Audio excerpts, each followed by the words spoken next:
कहते हैं कि माँ का हृदय ममता का सागर होता है, लेकिन एक घर ऐसा भी था जहाँ बहू के आंसू तो निकले पर किसी ने उसे पोंछा भी नहीं। जब वो बहू घर से निकली तो आसमान से बिजली कड़की और महादेव के मंदिर की घंटियाँ अपने यहाँ बजने लगी। जो उस दिन हुआ वो देखकर उस घर के लोगों की रूह कांप गई। एक बड़े से गांव में सावित्री नाम की एक महिला रहती थी। उसकी बहू राधा दिन रात घर की सेवा करती थी, लेकिन सावित्री को हमेशा लगता था कि राधा उसके बेटे को उससे दूर कर रही है। एक दिन सावित्री ने बिना किसी गलती के राधा पर चोरी का झूठा आरोप लगाया, उसे घर से निकाल दिया।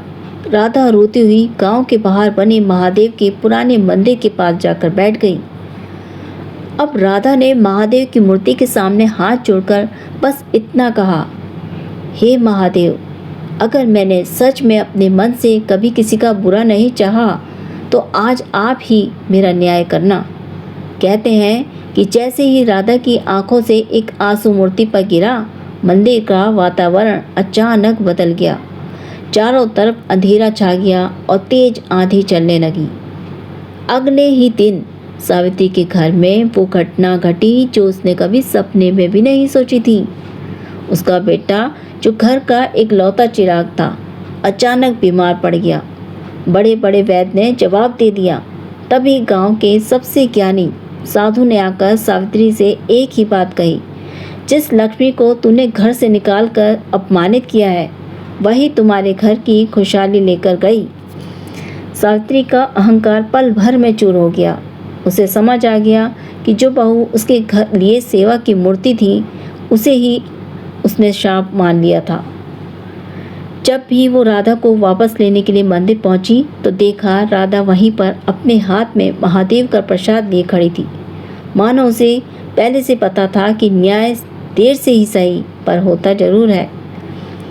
तो इस कहानी से हमें यही सीख मिलती है कि किसी को भी बिना सच्चाई जाने अपमानित करना खुद के दुर्भाग्य को न्योता देना है। तो याद रखें, जो दूसरों के आंसुओं पर अपनी हंसी की इमारत खड़ी करता है, वह नींव बहुत जल्दी ढह जाती है। सावित्री को अब अपनी गलती का एहसास हो रहा था, लेकिन पछतावा बहुत देर से आया। उसने देखा कि घर के हर कोने में राधा की मेहनत, उसकी दुआएं बसी थी। उसने जो राधा के साथ किया था वो केवल एक बहू का अपमान नहीं था, बल्कि उस घर की सुख शांति का अपमान था। अगले कुछ ही घंटों तक सावित्री मंदिर की सीढ़ी पर बैठकर रोती रही। उसने राधा के पैर पकड़ लिए और क्षमा मांगी। राधा का हृदय तो पहले ही कोमल था। उसने सावित्री को उठाया और कहा, माँ, महादेव तो सबके मन के भाव देखते हैं। मैंने किसी के लिए बुरा नहीं चाहा, इसलिए आज भी मैं आपके साथ खड़ी हूँ। उस दिन के बाद सावित्री पूरी तरह बदल गई। उसने समझ लिया कि घर सिर्फ ईंट पत्थर से नहीं, बल्कि रिश्तों के सम्मान से बनता है।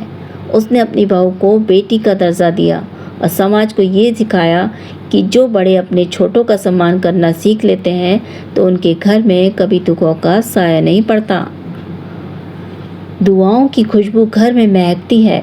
दुआओं की खुशबू घर में महकती है जब रिश्तों की नींव सम्मान में टिकती है।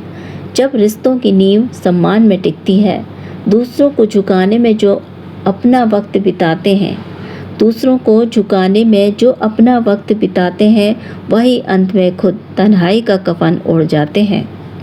तो दोस्तों, याद रखना, रिश्ते कांच के बर्तन की तरह होते हैं। एक बार टूट जाए तो जुड़ तो जाते हैं, पर दरारें रह जाती हैं। इसलिए अपने घर की खुशी को प्यार से जोड़ कर रखें, क्योंकि महादेव भी उन्हीं का साथ देते हैं जो दूसरों के दिल दुखाकर छोड़कर अपनों को गले लगाना सीखते हैं। अगर आपको एक कहानी दिल छू गई हो तो अपनों के साथ साझा जरूर करें।